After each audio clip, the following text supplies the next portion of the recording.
কোটি টাকার সাম্রাজ্য, বিলাসী জীবন আর বাবার অগাধ সম্পত্তি এক নিমিষে পায়ে ঠেলে ইসলামকে কবুল করে যে ছেলেটি ক্যামেরার সামনে দাঁড়িয়ে বুক ফুলিয়ে বলেছিল, আমি কোনো আধার কার্ডের মুসলিম নই, আমি সত্য চিনে ইসলামের পথে এসেছি।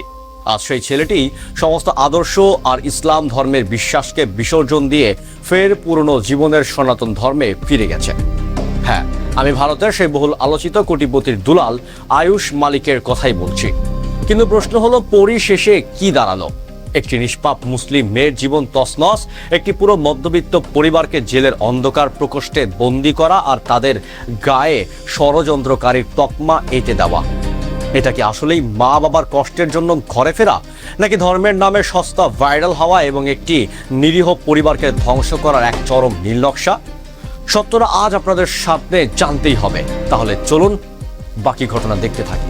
চলুন একটু পিছনে ফিরে তাকানো যাক। কিছুদিন আগে সোশ্যাল মিডিয়ায় এক বিশাল ঝড় তুলেছিল আয়ুষ মালিক। মিডিয়ার সামনে তার সেই আত্মবিশ্বাসী কণ্ঠ, 2008 সাল থেকে ইসলাম চর্চা এবং পাকিস্তানি স্কলারদের যুক্তি শুনে অনুপ্রাণিত হওয়ার দাবি অনেকের বুকেই আশার আলো জুগিয়েছিল। তিনি দাবি করেছিলেন তিনি কোনো লোভ বা চাপে নয়, বরং নিজের বিবেক দিয়ে সত্যকে চিনেছেন। কিন্তু আজ পরিস্থিতি সম্পূর্ণ উল্টো। উত্তরপ্রদেশের কঠোর ধর্মপ্রাণ বিরোধী আইনের মার প্যাচে যখন তদন্ত শুরু হলো, রাষ্ট্র আর সমাজের চাপ যখন তীব্র হলো, তখনই যেন আয়ুষের সেই বুক ফোলানো ঈমান তাসের ঘরের মতো ভেঙে পড়ল। এখন প্রশ্ন হলো, যদি ফিরে যাওয়ার ইচ্ছাই ছিল, তবে কেন একটি মধ্যবিত্ত মুসলিম পরিবারকে এই নির্মম খেলার অংশ করা হলো? আয়ুষের এই নাটকের প্রত্যাবর্তনের পর সেই পরিবারের উপর নেমে এসেছে কলঙ্কের কালো দাগ। তাদের বিরুদ্ধে অভিযোগ আনা হয়েছে যে তারা নাকি কোটি কোটি টাকা আত্মসাৎ করার চক্রান্তে আয়ুষকে বাধ্য করেছিল।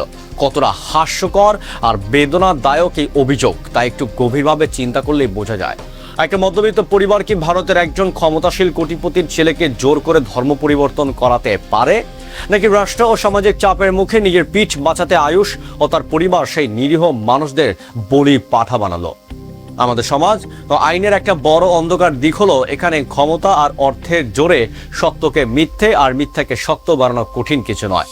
আয়ুষ যখন ইসলামের কথা বলে ভাইরাল হতে চাইলেন, তখন তিনি নিজের সুরক্ষার কথা ভাবেননি।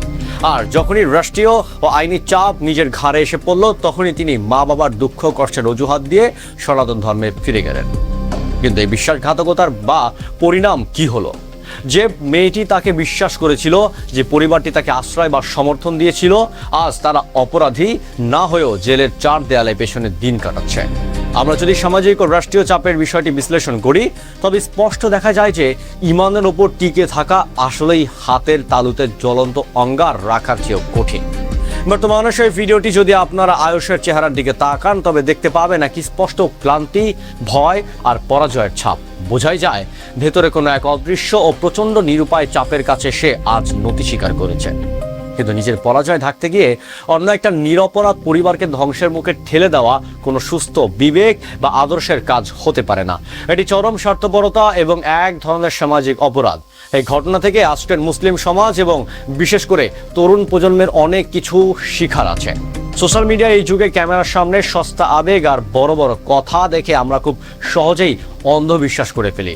কেউ একজন ইসলাম গ্রহণ করলে আমরা তাকে মাথায় তুলে নাচি, কিন্তু তার পিছনের উদ্দেশ্য বা তার মানসিক দৃঢ়তা কতটুকু তা যাচাই করার প্রয়োজন মনে করি না। মনে রাখবেন, ঈমান কোনো সস্তা আবেগ বা ভাইরাল হওয়ার হাতিয়ার নয়। এটি অন্তরের গভীর থেকে আসা এক চূড়ান্ত সত্য, যার জন্য যে কোনো ত্যাগ স্বীকার করতে প্রস্তুত থাকতে হয়। আজকের যুব সমাজের প্রতি বার্তা, কারণ বাহ্যিক রূপ, সামাজিক মর্যাদা বা কোটি কোটি টাকার ব্যাকগ্রাউন্ড দেখে বিভ্রান্ত হবেন না। যারা সাময়িক আবেগ বা কোনো জাগতিক স্বার্থ আদর্শ পরিবর্তনের করে বিপদের মুখে, তারা আপনার সবচেয়ে বড় ক্ষতি করতেও দ্বিধা করবে না। ঠিক যেমনটা আয়ুষ সেই মধ্যবিত্ত পরিবারটির সাথে করলো। নিজের ঈমান ও পরিবারকে সুরক্ষিত রাখতে হলে আবেগ নয়, বরং সতর্কতা ও গভীর প্রজ্ঞার প্রয়োজন। পরিশেষে ভাই ও বোনেরা, আজ আয়ুষ মালিকের এই পরিণতি দেখে আমাদের একটাই প্রার্থনা করা উচিত, ঈমানের এই কঠিন পরীক্ষার সবাই উত্তীর্ণ হতে পারে না। সামাজিক, পারিবারিক আর রাষ্ট্রীয় জুলুমের ঝড়ে অনেকেই খড়কুটোর মতো উড়ে যায়। আয়ুষ হয়তো তার কোটি টাকার চাদরে নিজেকে আবার লুকিয়ে নিয়েছে, কিন্তু সেই অন্ধকার কারাগারে প্রকোষ্ঠ বসে যে পরিবারটি আজ অঝরে কাঁদছে, তাদের এই চোখের পানের হিসাব কে দেবে? একটা নিষ্পাপ মেয়ের ভাঙা হৃদয়ের আর্তনাদ কি আল্লাহর আরশকে কাঁপিয়ে তুলবে না? নিশ্চয়ই তুলবে। আজ একটু বুকে হাত দিয়ে ভাবুন তো, আমরা কতটা ভাগ্যবান আমাদের কোনো রাষ্ট্রীয় চাপ সইতে হয়নি, কোনো কোটি টাকার লোভ ত্যাগ করতে হয়নি। আল্লাহ তাআলা দয়া করে আমাদের মুসলিম পরিবারে জন্ম দিয়েছেন, কোনো পরীক্ষা ছাড়াই আমাদের ঈমান মতো এই বিশাল দৌলত দান করেছেন, অথচ আমরাই নিয়ামতের কতটুকু কদর করি। আসুন সর্বদা আল্লাহর দরবারে শুকরিয়া আদায় করি এবং নিজের ঈমানকে আরো মজবুত করি। আল্লাহ যেন আমাদের সবাইকে শেষ নিঃশ্বাস পর্যন্ত ঈমানের উপর অটল রাখেন এবং এই ধরনের ফিতনা ও বিশ্বাসঘাতকদের ক্ষতি থেকে আমাদের সমাজ ও পরিবারকে হেফাজত করেন। আমিন। আজকের মতো এখানেই শেষ করছি, তবে যাচ্ছি না, খুব শীঘ্রই ফিরছি নতুন কোনো বাস্তব ঘটনা থেকে শিক্ষা এবং সচেতনতার বার্তা ছুড়ে দিতে। সেই পর্যন্ত ভালো থাকুন, সুস্থ থাকুন এবং চোখ কান খোলা রাখুন। ধন্যবাদ।